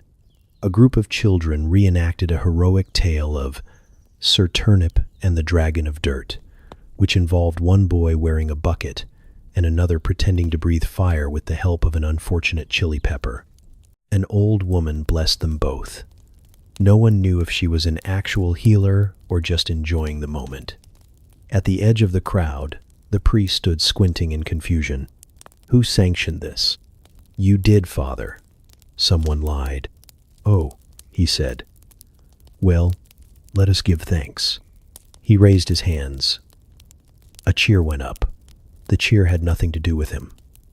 It was because the goat had just stolen someone's hat and was wearing it with undeniable style. Banners appeared, though no one could recall owning banners. One was clearly a bedsheet. Another had suspiciously familiar embroidery from someone's Sunday tunic. But hung high and flapping in the breeze, they looked official enough to convince even the skeptics. There was dancing. There was tripping disguised as dancing.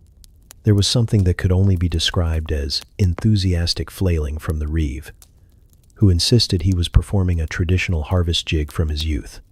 The crowd politely avoided eye contact while giving him space. The pies, when they emerged, were diverse in both content and structural integrity. One was definitely just mashed beans inside a bread bowl. Another may have contained fish or soap. It was hard to tell. Everyone agreed to smile while chewing. The ale flowed early, too early. By noon, the blacksmith was serenading a pig. The pig, to its credit, seemed charmed. By 1 o'clock, 2 arguments had broken out over whether this was a real holiday or just an elaborate prank. By 2, both parties were drunk enough to agree that it didn't matter. "Should we do this every year?" someone shouted. "Yes," someone else replied. "Especially the pies." "No, not the pies," shouted a third, mouth still full. Children raced in circles. A man juggled 3 onions and then sneezed himself into unconsciousness.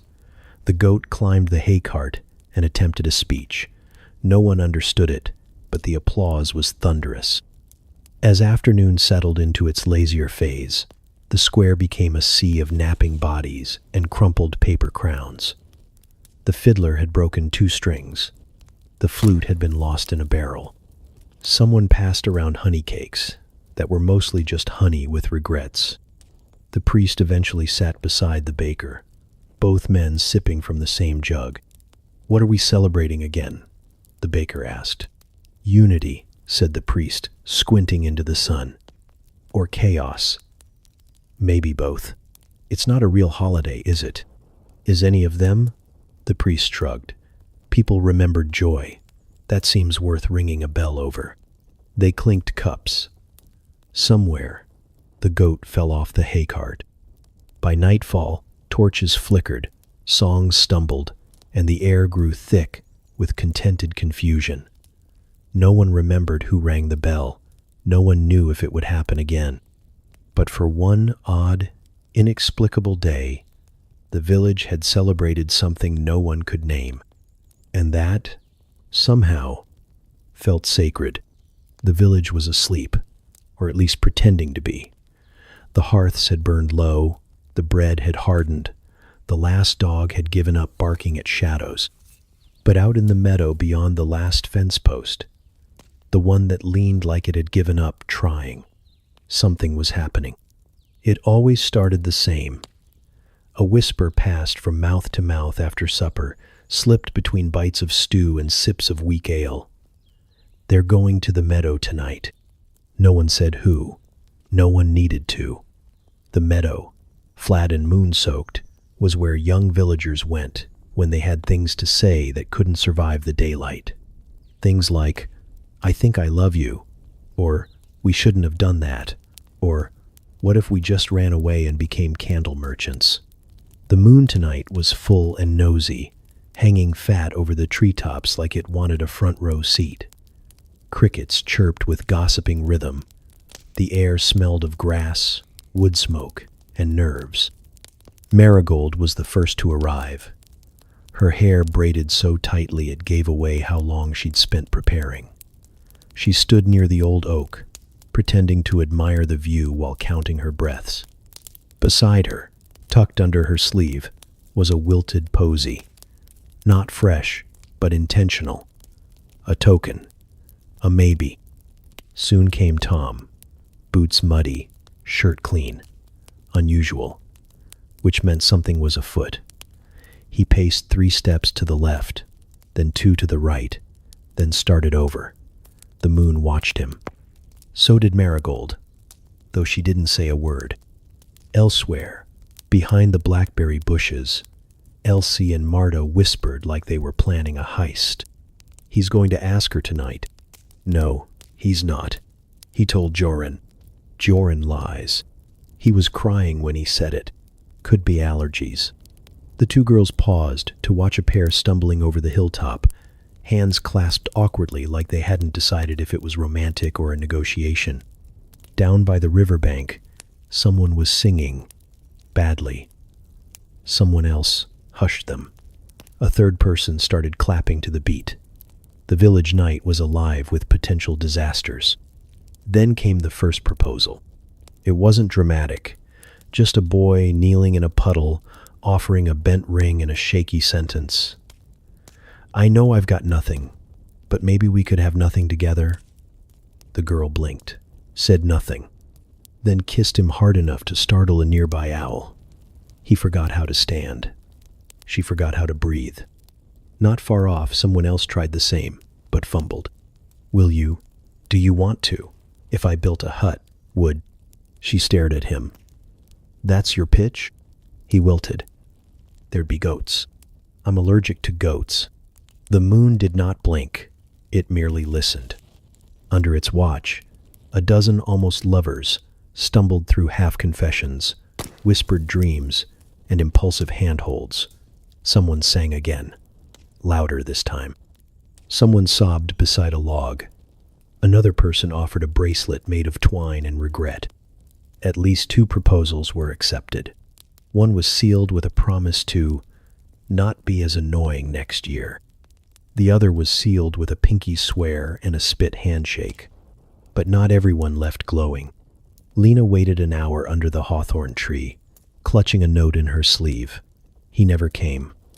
She burned the note with a flint and walked home barefoot, wiping her eyes like they were just adjusting to the moonlight. Gareth proposed to the wrong girl by mistake. In the dark, cloaks look awfully similar. She laughed until she cried. He cried until he laughed. They both agreed to pretend it never happened. Two boys stood side by side in silence for 20 minutes. One eventually said, "Well, good night." The other nodded. Both stayed 5 more minutes, just in case. The priest's daughter, who wasn't supposed to be there at all, kissed someone behind the old millstone and immediately whispered, "I think I've made a terrible mistake." He replied, "I think I've made a great one." The goat was there too somehow, wearing a garland, possibly betrothed. By the time the stars began to fade and the horizon hinted at gray, the meadow looked like the aftermath of a very emotional harvest. Bits of ribbon, forgotten shoes, a crushed flower crown. The kind of mess you only get when too many hearts are left slightly open. One couple walked home in silence, fingers brushing occasionally, not quite ready to hold hands but too hopeful not to try again tomorrow. One boy ran, just ran, for no reason except that he'd said something stupid, and the only way to outpace shame was with feet. And somewhere, alone beneath the tree, Marigold still stood. Tom had never come over. She waited until the sky turned pale, then dropped the posy, turned around, and walked home with a dignity that cracked only once when she tripped on a root. By morning, no one would speak of it. Not directly, but glances would linger. Smiles would mean more, and two people would avoid each other until next week, when the awkwardness wore off or blossomed into something worse. Midnight had been kind to some, cruel to others, but it had been honest. And in the year of our Lord, honesty under the moon was as close to magic as most villagers ever got. Evening vespers had just begun, and the chapel smelled like wax and wet wool. The priest had cleared his throat precisely twice, the exact number needed to signal divine readiness.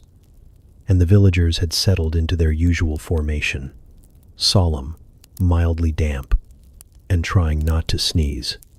Candles flickered like they, too, were trying to stay awake.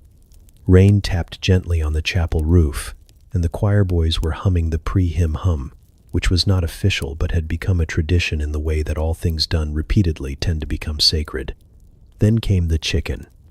It entered like a ghost, with no fanfare and no apology, slipping through the open side door left ajar by a latecomer named Ellis, who would later deny everything.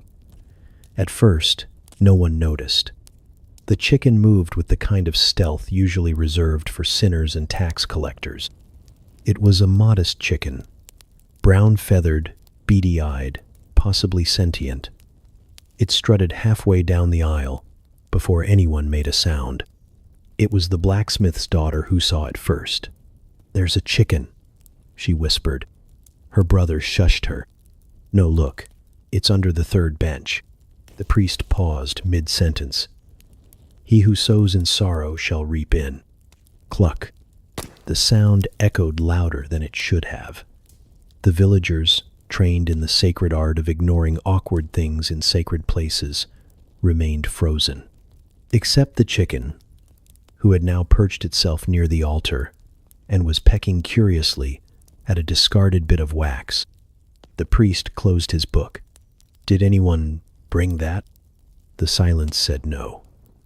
The silence also said, "Let's all agree to pretend it's not happening."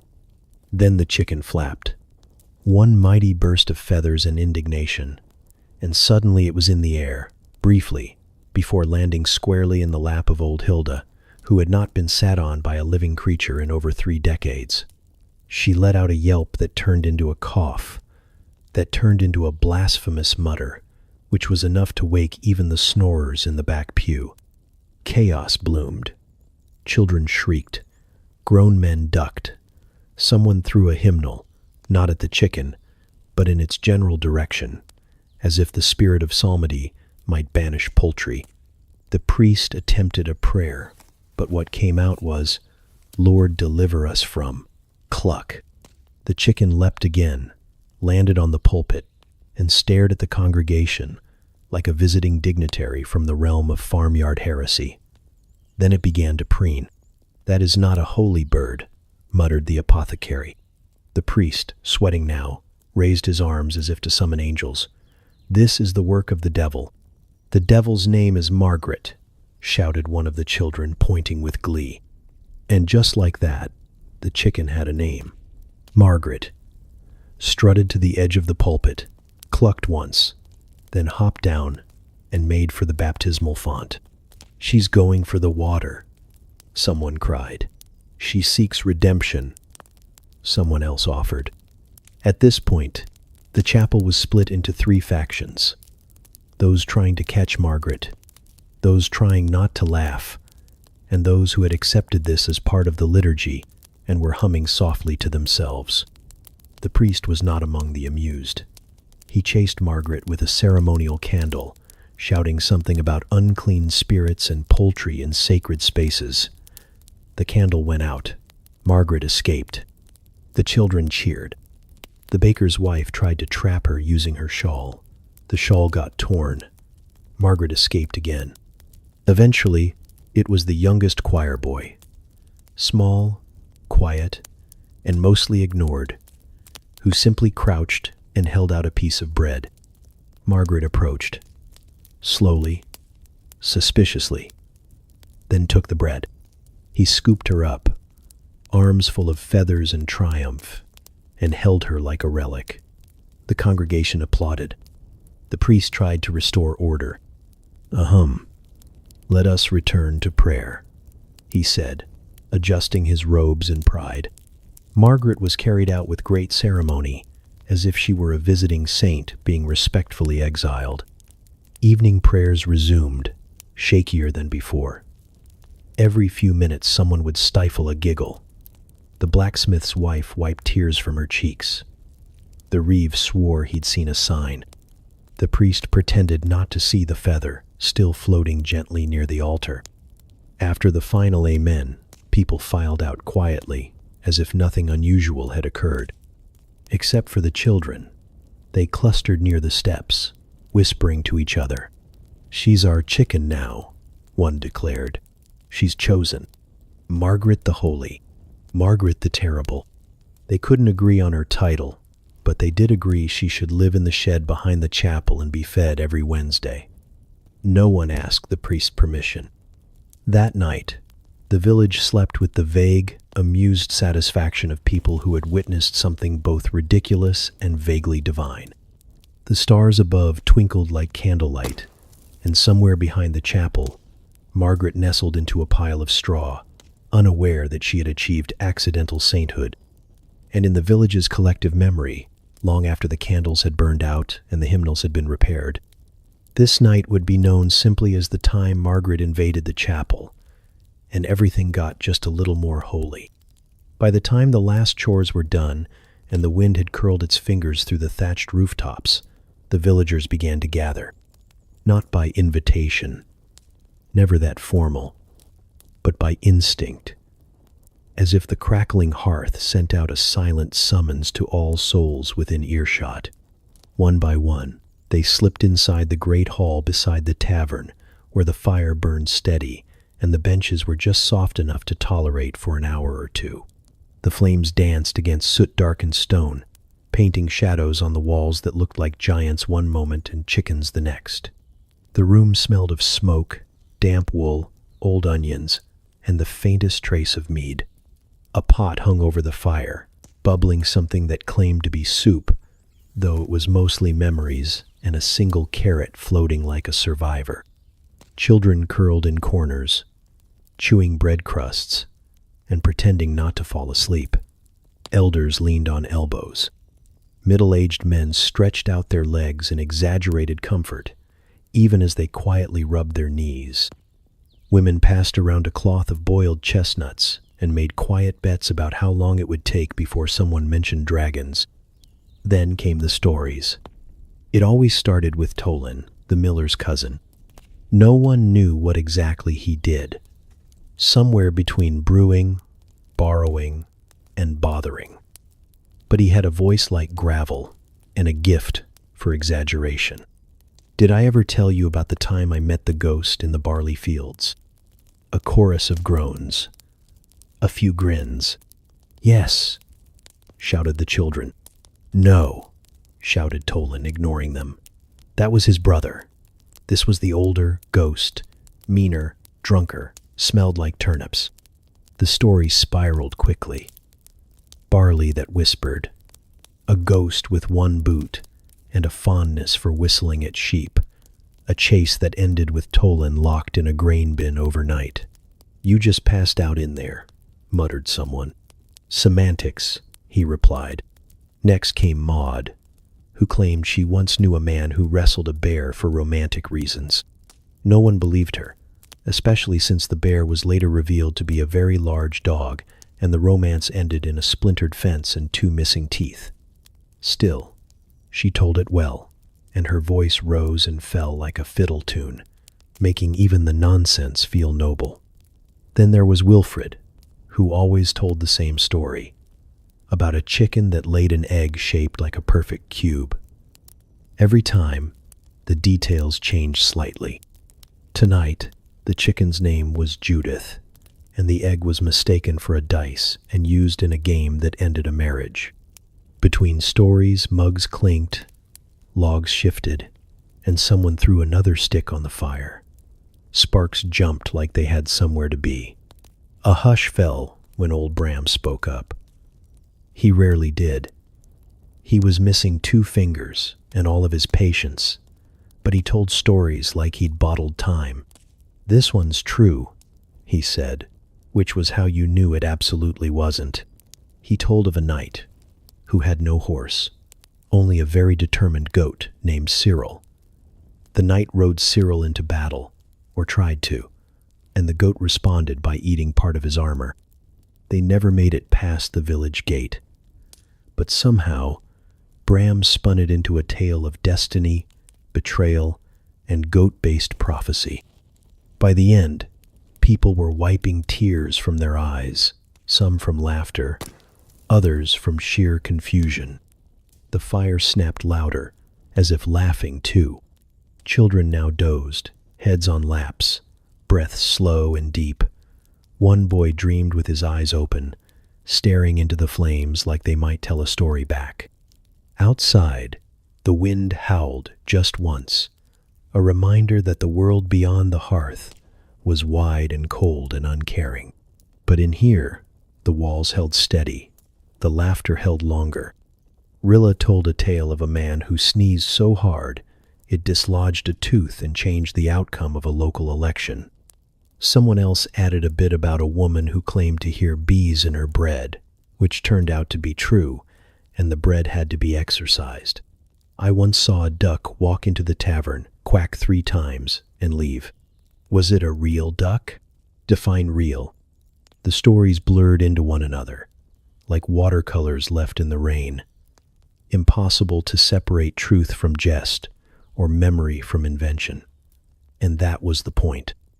Stories weren't for record-keeping. They were for warmth, for distraction, for stretching a single evening into something that felt longer, fuller, and less ordinary. Eventually, the yawns came in waves. Boots scraped the floor. Cloaks were pulled tight. One by one, the villagers stood, nodded good nights, and slipped back into the night. Only the fire remained awake, low and glowing, whispering to the last embers about goats and ghosts and the strange things people believe when the stars are out and the stew's been shared. Tomorrow, there would be fences to mend, cows to milk, pies to burn. But tonight, there had been dragons and square eggs, and the memory of laughter echoing in the smoke. Night fell slowly, as if it too was reluctant to lie down in this particular village. The last embers of daylight slipped behind the hills, and one by one, candles were snuffed out, Shutters creaked closed, and people climbed into beds that could generously be described as wooden excuses for comfort. Inside the cottages, the world narrowed. The clatter and chatter of day faded into the soft rustle of blankets stuffed with straw, the occasional clink of a chamber pot lid, and the heavy sighs of bodies surrendering to sleep, or trying to. It was not a peaceful process. Snoring began almost immediately. Not a soft, dignified snore, but a full-throated, furniture-rattling declaration of unconsciousness. The sort of sound that suggested the sleeper was in a wrestling match with his own throat and winning decisively. It started in the blacksmith's hut. Always him. And then, as if in reply, another snore erupted from 3 doors down, slightly higher in pitch, like a duet no one had asked for. A dog whimpered in its sleep. A baby coughed once, and then decided against waking. The wind tapped a loose shutter. Somewhere, someone muttered, "Turn over, you old donkey," and received a grunt in response, followed by a loud, wet-sounding fart. That, too, was the nightly symphony. Flatulence had no shame in this village. It was considered a sign of health, vigor, and occasionally, victory. The baker's wife had once claimed her husband farted so loudly, it scared the rats out of the grain store. Whether this was true or not, the rats were gone, and the baker was proud. Tonight, the gas was especially sociable. A rhythmic series echoed from the tailor's cottage, followed by laughter. He and his wife made a game of guessing what animal each one sounded like. "That was definitely a goose," she whispered. In another hut, 2 teenage boys lay on opposite ends of a lumpy mattress, giggling like fools. "Did you hear that?" "No." "That was you." "Was not." Felt the draft.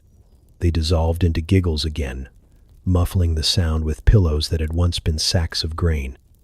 And through it all, the fleas partied. They were the true insomniacs of the village, tiny tyrants of the mattress realm.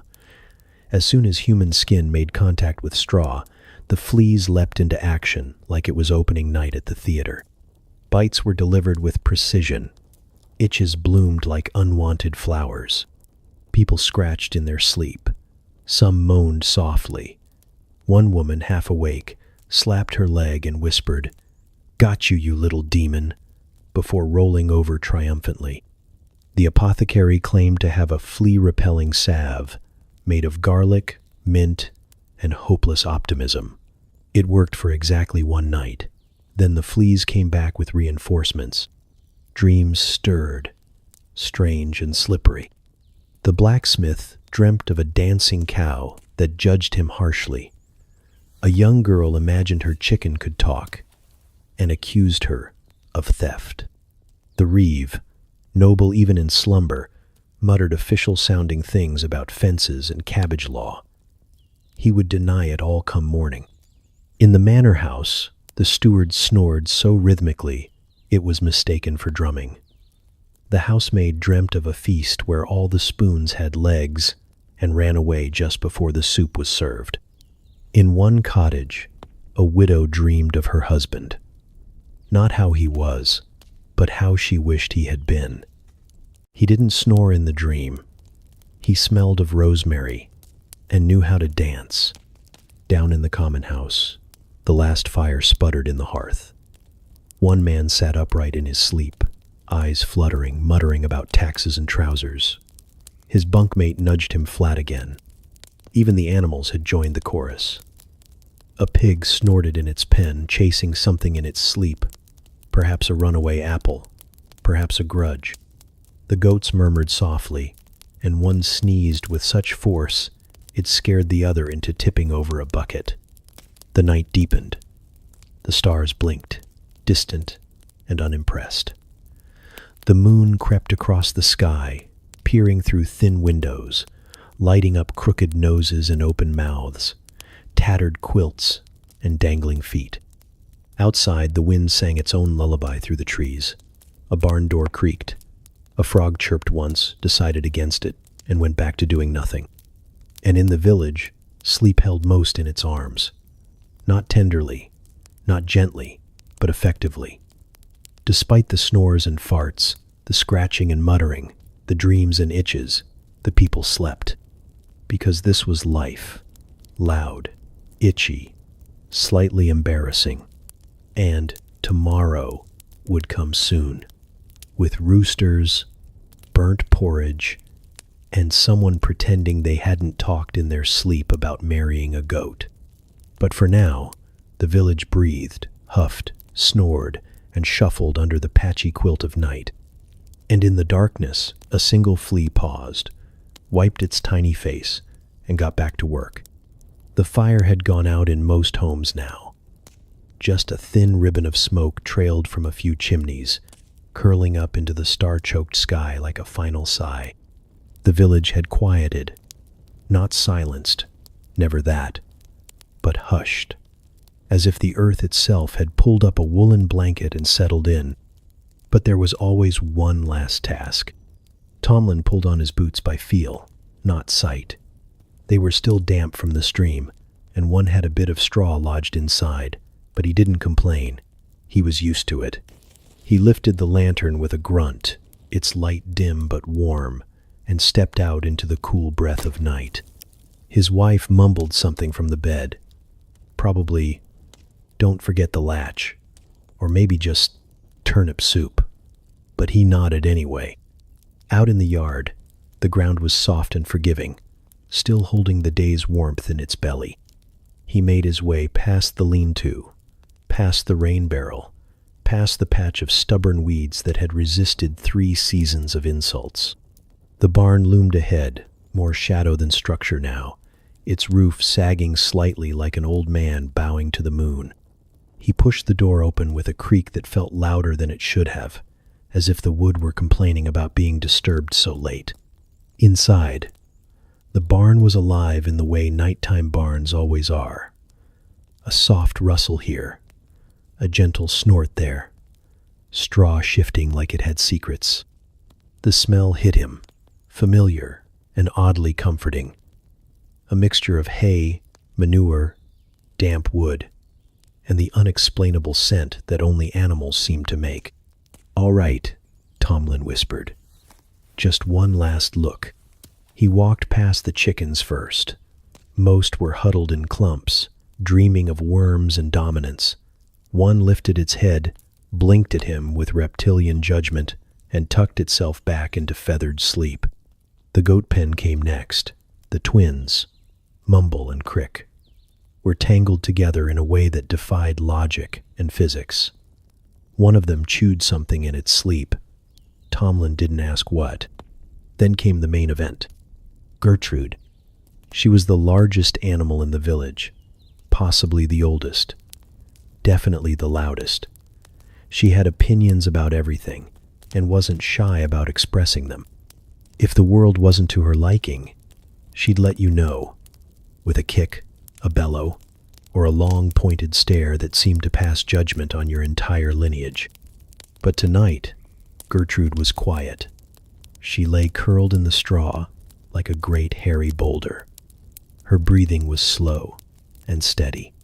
Her eyes, half-lidded, tracked Tomlin's approach with the weary tolerance of someone who has lived too long to be surprised by anything anymore. He knelt beside her. "You all right, girl?" he asked softly. She blinked once, then closed her eyes. "That's what I thought." He reached out and gently scratched the patch behind her ear she liked, the one that made her twitch her nose and groan like a spoiled baroness. She didn't twitch tonight. Just a long exhale, warm and damp, and the faintest shuffle of hooves against straw. Tomlin stayed there for a while, not doing anything, not thinking about anything either, just breathing with her, listening to the creaks of the barn, feeling the weight of the day loosen its grip. In the loft above, a mouse rustled. Probably the same one that had been stealing from the grain sack all week. Tomlin didn't care tonight. Let it have its crumbs. He stood, bones creaking louder than the barn door. "Good night, Gertrude," he whispered. She didn't reply. Outside, The stars were still watching, thousands of them, scattered across the sky like forgotten seeds. Some bright, some faint, all ancient. He paused and looked up, just for a second. No prayers, no thoughts, just a glance, just enough to feel small in the right way. Back inside, the village was deep in its dreams. The baker rolled over and muttered about burnt crusts. The priest mumbled an unfinished sermon.